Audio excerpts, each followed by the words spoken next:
c'è questo bellissimo progetto che si chiama More Than House Records. Che cos'è? Come è nato? Vabbè, allora è semplicemente un'etichetta house, per il momento di musica liquida, digitale. È nato dall'esigenza di poter pubblicare quello che io sentivo, quello che io volevo. All'inizio pensavo per cose mie, poi alla fine è stato tutt'altro perché non ho più il tempo per produrre, perché mi impegna molto tempo e quindi ho proposto un sacco di artisti in questi quasi 6 anni. Ad aprile sono 6 anni, marzo-aprile, Ah, però. che la label è Complimenti. aperta.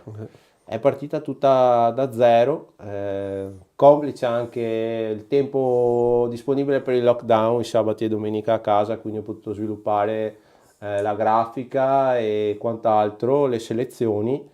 E poi nel tempo si è evoluta da sola, insistendo, come dicevo a Daniele, sempre insistendo nel pezzo, cioè sempre ogni settimana, ogni 2 settimane una release, non troppi generi, perché credo che, allacciandosi al discorso di prima, sia fondamentale avere un'identità, sia come Focus. artista, sia come DJ, sia come artista, come produttore, sia come etichetta, cioè quando uno va nei portali a comprare qualcosa sa che quella label propone quel tipo di sonorità e va subito là.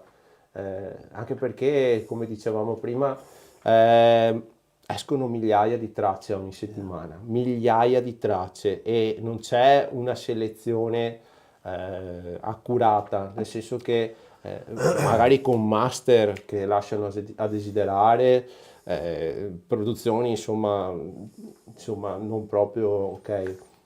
Tantissime label, ormai quasi tutti gli artisti cercano di aprirsi una label, magari la seguono il primo periodo, poi la lasciano andare.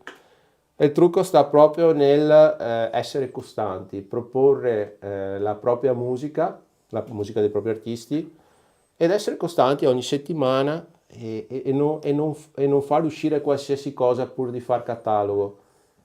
Seguire una linea. E questo in questi anni ha portato ad avere il suo pubblico, l'etichetta e quindi mi dà parecchio lavoro anche a livello di selezione di demo, perché arrivano tantissime cose. Infatti dicevo prima a Parlavamo Daniele prima in che prima macchina, sì. di venire qua ho ascoltato dei demo e devi fare una selezione.